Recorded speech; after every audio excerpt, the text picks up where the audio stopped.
The U.S. president says tariffs are coming tomorrow. Speaking at the White House a short time ago, Donald Trump said there's nothing Canada and Mexico could do to prevent them at this point. He laid out what's about to happen, calling it a great day for America. Tariffs, as you know, will start a week earlier than the reciprocal, which is going to be on a couple of weeks earlier. Reciprocal tariffs start on April 2nd. And I wanted to make it April 1st, but I didn't want to go April Fool's Day because that costs a lot of money, but that one day. But so we're going April 2nd. But very importantly, tomorrow tariffs 25% on Canada and 25% on Mexico, and that'll start. So they're going to have a tariff. So what they have to do is build their car plants, frankly, and other things in the United States, in which case they have no tariffs. In other words, you build, and this is exactly what Mr. Wei is doing, by building here. Otherwise, they'll build, if they did them in Taiwan to send them here, they'll have 25% or 30% or 50% or whatever the number may be someday. It'll go only up. The CBC's Peter Armstrong is live in Washington and joins me now. So, Peter, this was the news everybody was hoping we wouldn't get. But remind us of what Trump said and what this means for Canada as far as we know. Yeah, so we were hoping for some clarity because he was making an announcement around an investment that kind of has to do with trade imbalances and tariffs.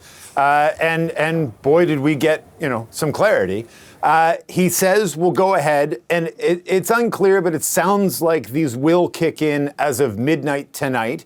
And it's a 25% tariff basically across the board on any good coming from Canada and Mexico into the United States. He had previously said that it would be less, a 10% tariff on Canadian oil going into the United States. He wasn't asked specifically about that split today, so I think we can only go on what he had said previously, though that obviously comes with a number of caveats.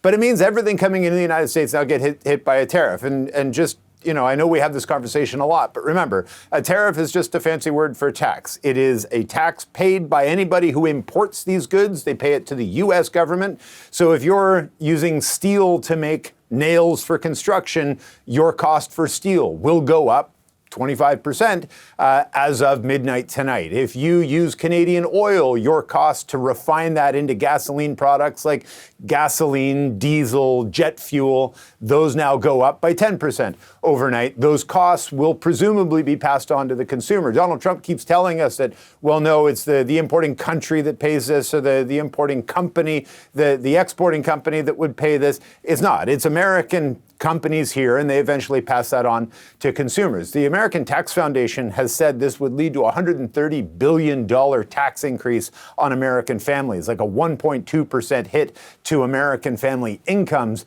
as a result of this. The argument from the White House is that they say they put in these tariffs and that will keep goods from coming in and force it so American producers can produce more stuff and hire more people. That isn't how it worked in 2018. You remember we had steel and aluminum tariffs. We saw, the price of steel went up and it was very good for steel producers. But anybody who used steel to make anything ended up laying off. I think there were 75,000 layoffs as a result. So, what happens now? He says there's no room for negotiation, that there's no way Canada or Mexico can say or do anything between now and midnight to stave off these tariffs. As Karina Roman and you were talking about earlier, that doesn't mean they won't try. They will most certainly try. And it doesn't mean that there's not still a chance that he will. He has threatened to impose these tariffs on Inauguration Day. Didn't do it, said it would happen on February 1st. Didn't happen, he said it would happen on February 4th. That led to this deal where the Canadian government agreed to make good on a promise to spend $1.3 billion in border security. And Howard Lutnick, the Commerce Secretary, had said, look, we think the Canadians and Mexicans have seen a lot of progress in terms of what they're doing on the border, but that he would leave it to the president to make a decision on whether those tariffs would be introduced. And here we are, hours now from the deadline, with his promise that they will, in fact, this time go ahead. And so, Peter, ostensibly, why is this happening? Maybe ostensibly, and then let's talk about the reality of it all, because, there are just so many reasons that are given, whether it's the border, whether it's that he wants all the car to be made 100% in the United States without Mexico and Canada. Frankly, I mean, we also need to add into the conversation, because he has repeated it many, many times, that this is about economic coercion to try and make Canada into the 51st state. So you have to kind of mix it all in, right?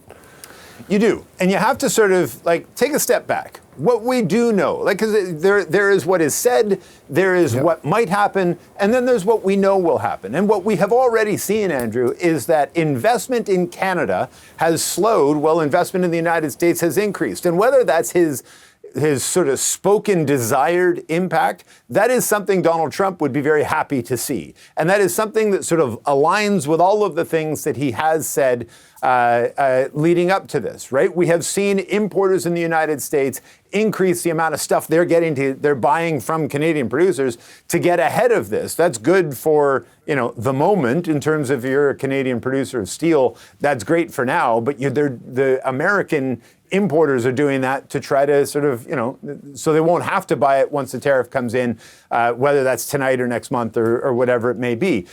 But yeah, you're right. Like the stated reason for tomorrow's tariffs was supposed to be about the border and about fentanyl, and that he simply couldn't stand by and let all of this fentanyl be sweeping across the border from Canada and from Mexico into the United States. Set aside for the fact that, for the moment, the fact that the vast majority of fentanyl going into the United States goes in through other harbors.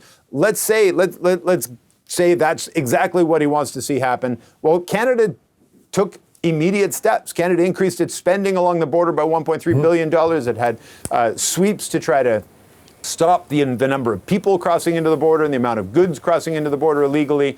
And his Commerce Secretary, Howard Lutnick, had said, we've seen progress that we like. We're happy with what we've seen. Whether that's enough for the president, he said, is a different issue. So that was tomorrow. Then you've got the steel and aluminum tariffs that are supposed to go into effect on March 12th. That might be 25% on top of the 25% that he's threatening to impose tomorrow. And then there's all these, what he calls reciprocal tariffs for any kind of trade barrier we have in Canada or any country has. He's going to match in terms of a tariff. But he said the GST, for example, a national tax applied equally to all goods, not foreign goods, would be considered one of those barriers, and they would add that onto the pile.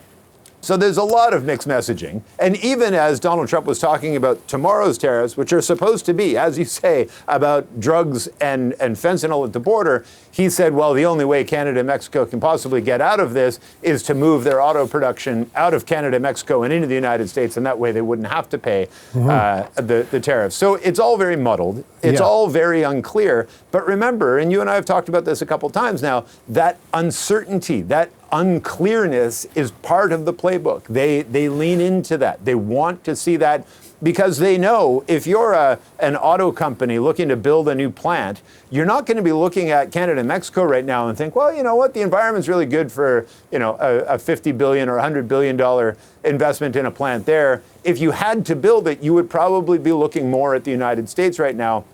Because Lord knows what might happen if you built it somewhere else. And that is part of the playbook. That's part of what they're looking to do. But I mean, that's not going to happen tomorrow. I mean, these parts cross the border many times. We've talked about that and what kind of havoc that could wreak. But again, we don't know the details. And you're right to point out that he did talk about 25% tariffs on Canadian goods. We don't know if it's 10% for energy because he didn't get into those details. He wasn't asked a little bit about that. You talk about uncertainty and how much people, stock markets don't like uncertainty. They also don't like the idea of tariffs because the stock markets have reacted very badly to this announcement from Donald Trump. Tell us a little bit about that. They have. I'm just trying to bring this up in front of me here. The markets are, oddly enough, trying to climb their way out of the hole they dug when the announcement was made. But the S&P 500 is down 1.76%. The Dow's down 1.5%. The Dow is currently down 650 points. It was down 780 points at one point. And part of what's happening here, Andrew, is that markets have been shrugging off the threat. It seems investors didn't believe that Trump was actually going to make good on this threat, so they just didn't react. They reacted a little bit on the morning of the February 4th deadline when Justin Trudeau and Donald Trump were able to cut that deal on the border spending. But they haven't really budged and they've been largely shrugging this off, which tells you that they probably didn't believe it was ever going to happen. So when the announcement was made that they are going ahead, you've seen a bit of pent up expectation, a bit of pent up reaction to this flooding into the markets. And so markets sold off sharply.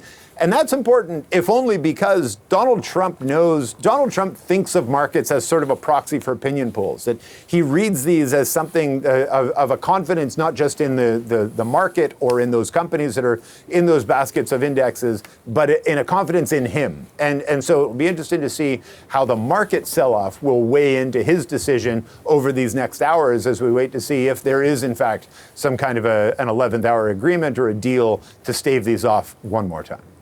Peter, thank you. That is CBC's Peter Armstrong live in Washington.